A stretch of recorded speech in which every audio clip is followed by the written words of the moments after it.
वक्त का किस्सा है। रूमा घोपाट नामी गांव में एक लड़का पेपर अखबार रद्दी का काम करता था। गांव के कूड़ा चुनने वाले गली मोहल्ले से कागज चुनकर उसके पास बेचने के लिए आते और वो उससे कागज मुनासिब दामों खरीदता था। उसने एक गोदाम बनाया हुआ था जहां एक प्रेस मशीन थी। वो उन रद्दी को उस मशीन में डालता और उनको प्रेस करके उनकी गांठ बनाता था। उसका काम बहुत अच्छा था। उसके माँ बाप भी उससे बहुत खुश थे। हाँ बेटा, सुना आज का काम कैसा रहा? अब्बू जान, बहुत अच्छा काम हुआ है। आज गांव के सारे मजदूर आज काफी सारी रद्दी लेकर आए थे मेरे पास, लेकिन अब्बू जान एक मसला है। क्या मसला है बेटा? हर कोई आए दिन एक ही मुतालबा करता है कि अब रद्दी की कीमत बढ़ाओ, हालांकि मैं पहले ही मजदूरों को अच्छी कीमत देता हूँ। ओ बेटा, तू इन्हें लाखों रुपए भी दे देगा तो ये फिर भी खुश नहीं होंगे,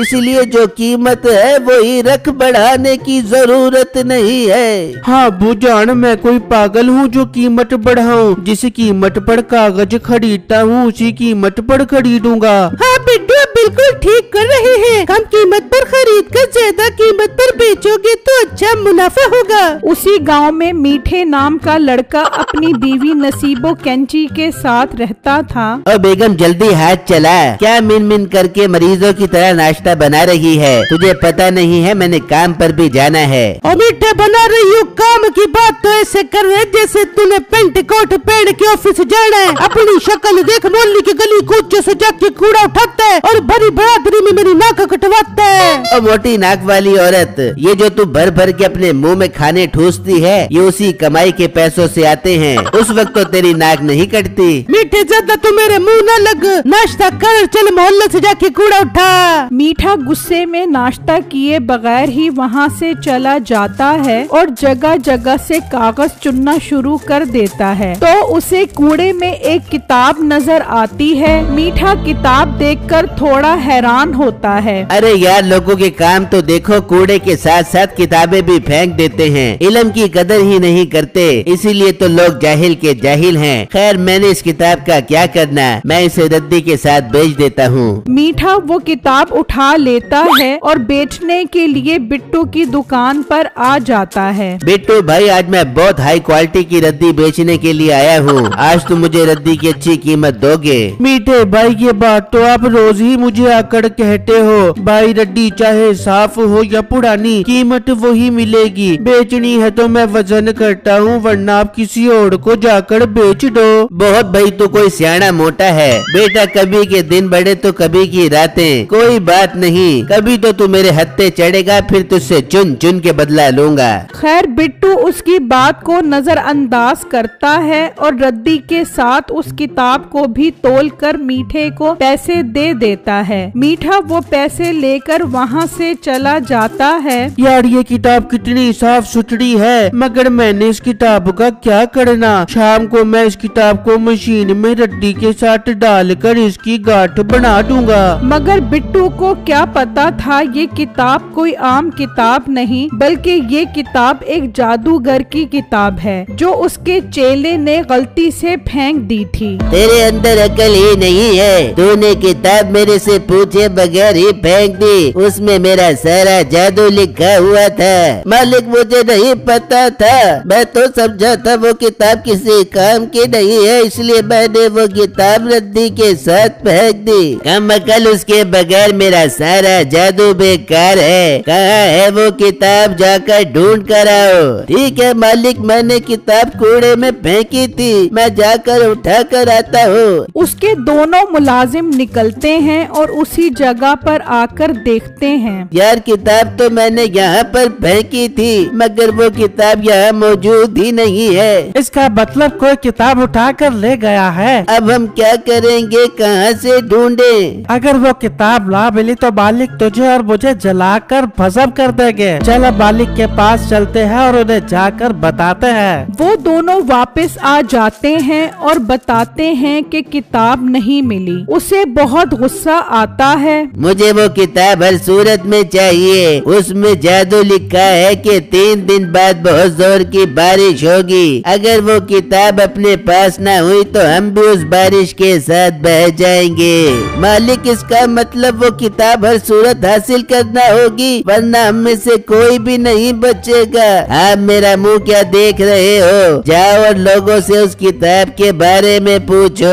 वो दोनों किताब की एक तस्वीर लेकर निकलते हैं और जगह जगह लोगों से पूछते हैं, मगर कोई भी उस किताब को नहीं जानता। वहाँ बिट्टू उस किताब को रद्दी के साथ उस मशीन में डाल देता है और मशीन चला देता है और उसकी गांठ बन जाती है। बिट्टू वो सारा माल ट्रक के जरिए फैक्ट्री भिजवा देता है। वहाँ वो दोनों मायूस जा रहे होते हैं कि उन्हें मीठा नजर आता है। ओ लड़के, तूने ऐसी किताब देखी है? मीठा उस तस्वीर को देखते ही चौंक जाता है। हाँ, ये किताब तो मुझे कूड़े में पड़ी मिली थी, तो मैंने उसे उठाकर रद्दी वाले को बेच दी। कहाँ है वो रद्दी वाला? हमें उसके पास लेकर चल। वो किताब कोई आम किताब नहीं है, हमें वो किताब हर सूरत में चाहिए। ये सुनते ही मीठे को ख्याल आता है कि मुझे इस मौके से फायदा उठाना चाहिए। मैं आपको उस रद्दी वाले के पास ले तो जाऊंगा, मगर मुझे क्या मिलेगा? तुझे हम उस किताब के बदले 5 लाख रुपए इनाम देंगे।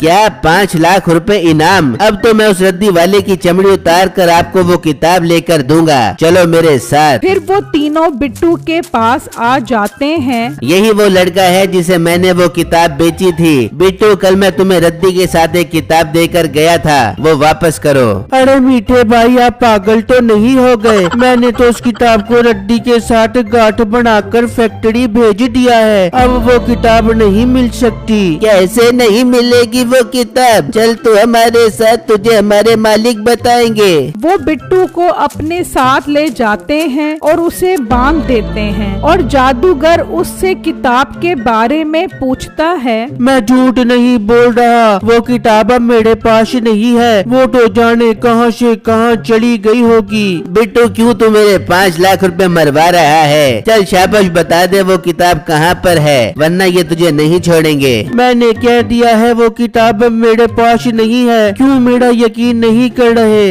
मारो इसे, मार मार के इसका भुरकस निकाल दो। 2 दिन बाद बारिश भी होने वाली है, ये भी उस बारिश में हमारे साथ बहेगा।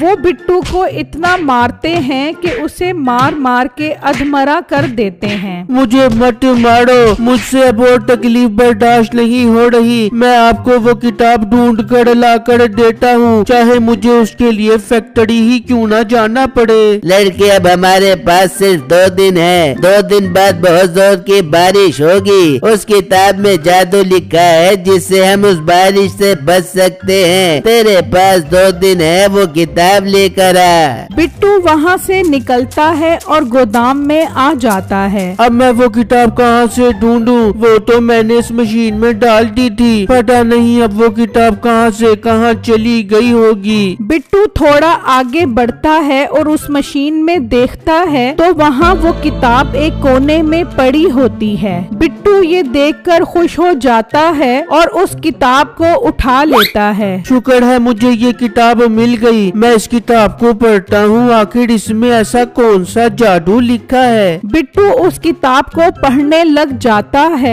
जिस दिन पूरा चांद होगा उसके अगले दिन बहुत जोर की बारिश शुरू हो जाएगी, जिससे सब कुछ बह जाएगा। ये मंत्र पढ़ने से कागज का घर बन जाएगा जिस पर बारिश असर नहीं करेगी। उस घर पर जो जो सवार होगा वो उस बारिश से महफूज रहेगा। बिट्टू ये पढ़कर खुश हो जाता है। यार, ये तो बहुत जबरदस्त मंत्र है। मैं ये मंत्र पढ़कर एक कागज का घर बना लेता हूँ, लेकिन जादूगर को अब मैं नहीं छोड़ूंगा, उसने मुझे बहुत मारा है। बिट्टू उस किताब में लिखा हुआ मंत्र पढ़ता है तो वहाँ एक कागज का घर आ जाता है। वो उसे घसीट कर एक दरिया के किनारे पर ले आता है और अपने घर वालों को उस बारिश के बारे में बताता है। क्या बिट्टू, इस तरह तो हम सब उस बारिश में मर जाएंगे। नहीं, मैंने एक जादुई कागज का घर बना लिया है, हम सब उस पर चढ़ जाएंगे, हमें कुछ नहीं होगा। इस तरह 2 दिन भी गुजर जाते हैं और हल्की हल्की बारिश भी शुरू हो जाती है। वो लड़का अभी तक आया नहीं, बारिश भी शुरू हो गई है। इससे पहले कि बारिश तेज हो वो किताब बहुत जरूरी है। मालिक, वो लड़का आने वाला होगा, उसने 2 दिन का कहा था।